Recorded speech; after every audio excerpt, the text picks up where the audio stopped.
अस्सलाम वालेकुम नाज़रीन, मैं हूं आपका होस्ट औरंगज़ेब वारसी और आप देख रहे हैं खबरनामा। आज हमारे साथ बहुत ही मशहूर और तालीम याफ्ता और समझाने वाले एंकर मौजूद हैं जो हर मामले बड़ी गहरी नज़र रखते हैं, खुसूसन इंटरनेशनल इशूज़ पे। उसामा गाजी साहब, तो इनको भी खुश आमदीद कहेंगे अपने चैनल पे, अपने प्रोग्राम में। ये इनके हमारे साथ पहले वीडियो थे और उम्मीद है कि अब ये इंशाल्लाह हमें अमूमन नज़र आते रहा करेंगे।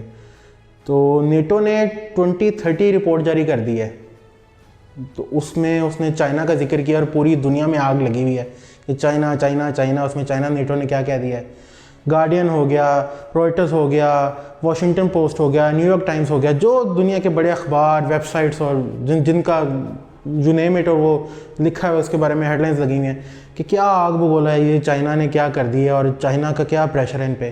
तो उसामा गाजी साहब, इस पर आप क्या कहेंगे, ये इस रिपोर्ट में असल में ऐसा है क्या? बहुत शुक्रिया औरंगज़ेब। असल में अमेरिका हो, दुनिया की दीगर ताकतें हों जो अपने आप को आलमी ताकतें मानती हैं, जिस तरह यूरोप है, वो सब इस वक्त देख रही हैं कि चाइना उभर रहा है और एक खौफ में मुब्तला है कि हमारी जो एक ताकत थी, हमारा असर रसूख था दुनिया में, वो छिन रहा है। अब नेटो का अलायंस भी इसी खौफ का शिकार है। अब नेटो अलायंस है 3 ममालिक का मिलकर एक इकट्ठ है और ये असल में था सोवियत यूनियन के खिलाफ 1949 में बना था। अब वो रशिया तो अब उस तरह नहीं रहा, टूट गया और अब ये कह रहे हैं कि जी हमें असल थ्रेट अब चीन से है। ये रिपोर्ट आई है 2030 के हवाले से, इसको कहा गया है नेटो 2030 और ये रिपोर्ट तैयार की है एक खास बॉडी ने जिसको कहा गया है वाइज पर्सन यानी अक्लमंद या हकीम लोग, उन्होंने ये तैयार की है। और इस नेटो के बारे में आपको बताऊं कि इस नेटो में ही शामिल फ्रांस के सदर कह रहे हैं इसको, मैक्रोन, जो आपको पता है कि ये जो गुस्ताखाना खाकों का मामला हुआ उसमें भी बहुत ज़्यादा सामने नज़र आए, तो उन्होंने कहा है कि ये ब्रेन डेड है, ये सारा ये नेटो का मामला है, ख़त्म ही हो गया। तो अब वो अपने आप को रेलेवेंट करने के लिए नेटो ये बातें कर रहा है कि जी चीन बहुत ज़्यादा वेपन्स ख़रीद रहा है, बहुत ज़्यादा वेपन्स बना रहा है और आगे बढ़ रहा है। अच्छा, फिर कह रहे हैं इनके यूरोप में इंफ्रास्ट्रक्चर बना रहा है, यहाँ तक आ रहा है। और सेक्रेटरी जनरल जो है नेटो के, जेंस स्टोलनबर्ग, ये कहते हैं कि जी ये चीन अपना रसूख इतना बढ़ा रहा है कि हमें कुछ करना पड़ेगा और ये हमारे यूरोप के बड़े करीब तर आता चला जा रहा है इंफ्रास्ट्रक्चर के थ्रू। और जिस तरह आपको बेल्ट एंड रोड इनिशिएटिव का तो पता है, तो ये उसकी तरफ भी ये बात कर रहे हैं और कहते हैं जी आर्कटिक हो, अफ्रीका हो, चीन हर तरफ फैल गया है, तो हमें अभी से इसका सोचना चाहिए। अगरचे कहते हैं कि जी अभी भी रूस का मेन मुकाबला है खित्ते में, यानी चीन का मुकाबला अब भी वो कहते हैं रूस से है, लेकिन 2030 तक तो कोई हाल नहीं रहेगा, अभी से हम इसका सोच लें।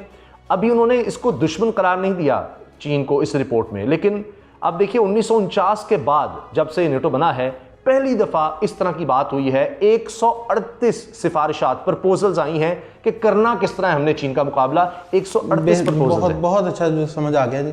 अच्छा सामा साहब, आपने खुद बताया जिस तरह ये 3 ममालिक का गठजोड़ था नेटो, अब पाकिस्तान का इसमें जी हम तो कहते हैं ये बैरूनी ताकतें और ये नेटो आ गया और ऑयल टैंकर पे कब्जा, पाकिस्तान का इसमें क्या मफाद है? इस 2030 रिपोर्ट में पाकिस्तान का कोई जिक्र है या हमसे डायरेक्टली इनडायरेक्टली कोई फ़र्क पड़ा है इससे?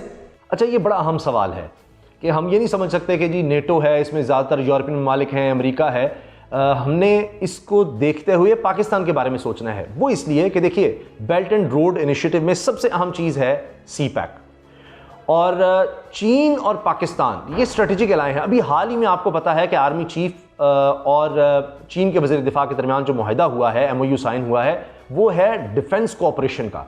तो चीन और पाकिस्तान खित्ते में जिस तरह एक दूसरे से जुड़ चुके हैं, ये तो मिसाल कहीं नहीं मिलती दुनिया में। और हमने सिर्फ ये करना है कि अपने मफादात जिस तरह हम देख रहे हैं उसी को देखते हुए आगे बढ़ना है। चीन के साथ जाहिर है कि वैसे ताल्लुकात हम किसी और से नहीं बना सकते, लेकिन हमने दुश्मनी किसी से नहीं लेनी। अभी भी आप देखें, यूरोप हमारे लिए बहुत बड़ी मंडी है, तो हम ये नहीं कि जी हमने नेटो से कोई लाई ले लेनी है, बिल्कुल उस तरह से जिस तरह हमने ईरान से भी, सऊदी से भी ताल्लुकात रखे हुए हैं। चीन से तो हमारे बहुत ज़बरदस्त ताल्लुकात हैं, उसके तो कोई मिसाल नहीं मिलती दुनिया में। अमेरिका से भी हमने कोई दुश्मनी नहीं कर ली, जिस तरह चीन और अमेरिका के दरमियान एक चपकलिश चल रही है, तो वो मामला नहीं हमने करना। तो लेकिन इन चीज़ों को देखते हुए हमने देखना है कि अब सारी दुनिया मान रही है कि अगली पावर, राइजिंग पावर चाइना है और उसको देखते हुए हमने एक स्ट्रेटेजिक शिफ्ट जिस तरह दुनिया समझ रही आ रहा है, हमने भी वो लेना है। आखिर में मैं आपको बता दूं कि यूरोपियन यूनियन की तरफ से भी ये बात आई कि अब हमने चाइना से भी ताल्लुकात अच्छे करने हैं, क्योंकि अगली पावर वो नजर आ रहा है। तो हमने उससे कोई दुश्मनी नहीं लेने दी। बेहतर बेहतर, बहुत बहुत शुक्रिया गाजी साहब। हम इंशाल्लाह आइंदा भी आपसे रब्ते रहेंगे। मुख्तसर और आपने जामिया जो बात है वो समझा दी है, और इंशाल्लाह आइंदा भी आपसे सीखते रहेंगे। अस्सलाम वालेकुम व्यूअर्स, हमारा चैनल लाइक करें, सब्सक्राइब करें, फेसबुक पेज है उसको लाइक करें और बेल आइकन दबाएं, यूट्यूब पे भी सब्सक्राइब करें, और इस तरह ही हमें फॉलो करते रहें और हम आपको फॉलो करते रहेंगे। जज़ाकल्लाह, अस्सलाम वालेकुम।